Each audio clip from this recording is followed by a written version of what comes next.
So yesterday, a friend of mine and I struck a deal, and I got some more 90% silver.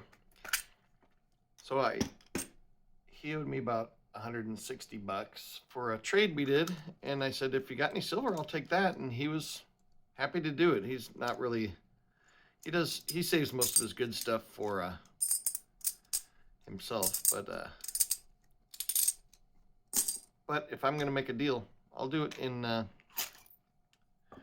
constitutional silver. So I figured I'd show what I got. I got $8 face value, and a lot of it's these walkers. A lot of them are slicks, but I figured I'd check and see if there's anything that you guys might see, because I'm not really into the numismatic stuff. I like, constitutional silver, but I don't know a lot about it, other than, there's some key dates, but I don't know what the key dates are.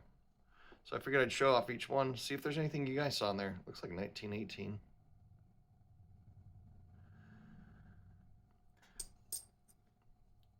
A lot of walkers. So he probably picked out his slickest ones. 1935. A lot of these are just cull coins. They don't have much detail. 46. I got a couple, there was 5 barber dimes in there as well, which I thought was kind of cool. I think I only have like one barber dime in my whole stack. 1941. But all these they're not in that great a shape. But I don't really care. I mean, eventually these are going to be worth tons as they get dried up more and more. 1941. And then I got 2 Kennedy halves. And Kennedys are always in nice shape because they're the last year. And in 1964, when they said, hey, we're switching over to making our coins out of tinfoil, people stopped spending these quite a bit. A lot of people just said, well, I'm not going to spend those. That's why the 64s are always so beautiful.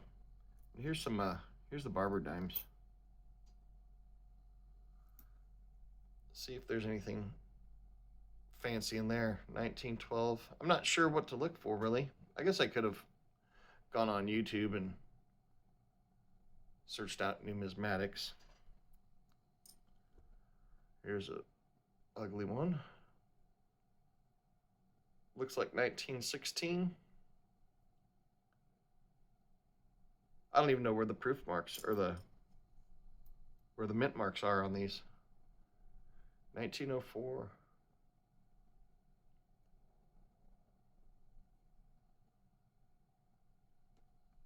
So if you know much about numismatics, if there's any key dates, whoops, almost dropped it. Let me know if there's anything in here you go, holy cow, I can't believe you got a $14,000 1916 barber dime. I think the reverse of these are really sweet. 1 dime. Spells it out. No question about it. How much is it worth? 1 dime. 1909. Let's see. So I think that's it.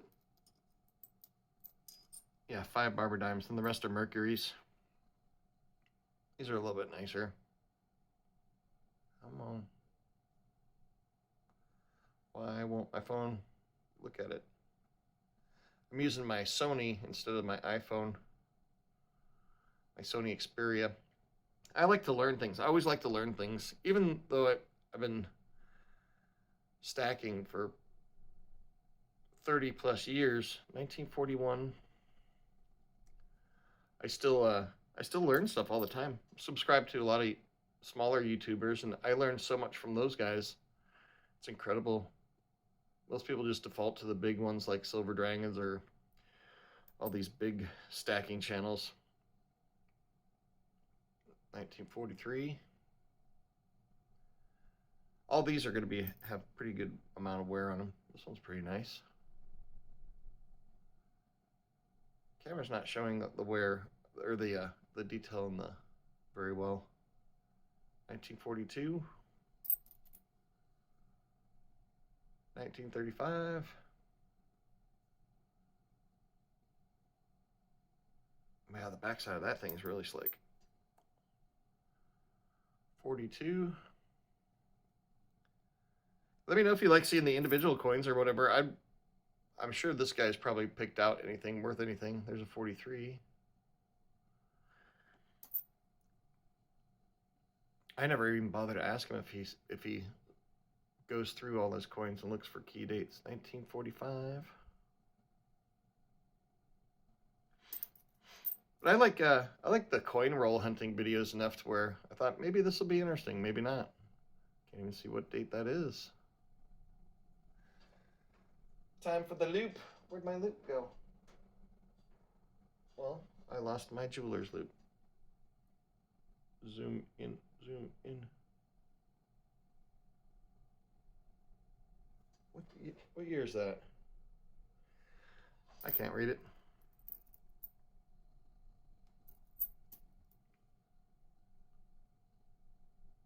$1929. This one's pretty slick. I probably should have had him give me $10 worth since these are so slick. 42.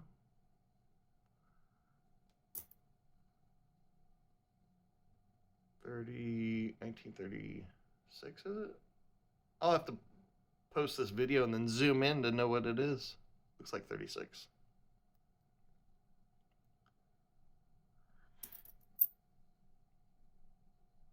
$1939. That one's pretty nice. But I should probably go, there's 1936. I should probably go through all my 90% stuff and see if there's any key dates. Let me know if there's like any key dates that you know of, like offhand, like, oh, you always got to get the 1933 D or whatever. That one's always worth money. I guess I could buy one of those red books. I bought one a long time ago and just never really used it. Seems like it's outdated by the time it's published because the numismatic values change so rapidly. 1940 or 1949, I can't tell. And this camera's not focusing. I think the iPhone might be better for this. Let me see if I can zoom in. Maybe that'll help. No. How close can you go? Wow, look at that. No, it's not gonna. There we go. Oh well. Wasting time playing with camera stuff. 1941. Now it's not focusing at all. What the heck? I guess this is the sweet spot here. 1943. This one's got decent detail. There we go.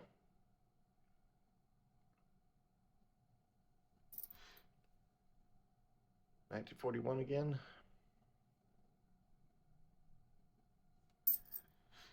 I don't know. What do you guys think? Is it worth looking around for these key dates? Especially when you're like me and you don't know what the key dates are. 1943. I'm making you do all my work for me. These will probably just go back in the tube. But I don't know if it's worth hunting for anything. Let me know if it's worth hunting these things, looking for something super cool. There's 1935, and then I got my desk pieces here. I swapped these out for a 10-ounce bar, but I like having a little bit of noise makers on the desk. Anyway, it's super early in the morning, super early. So that's it for today. I hope you guys have a good day, and I will see you in the next video.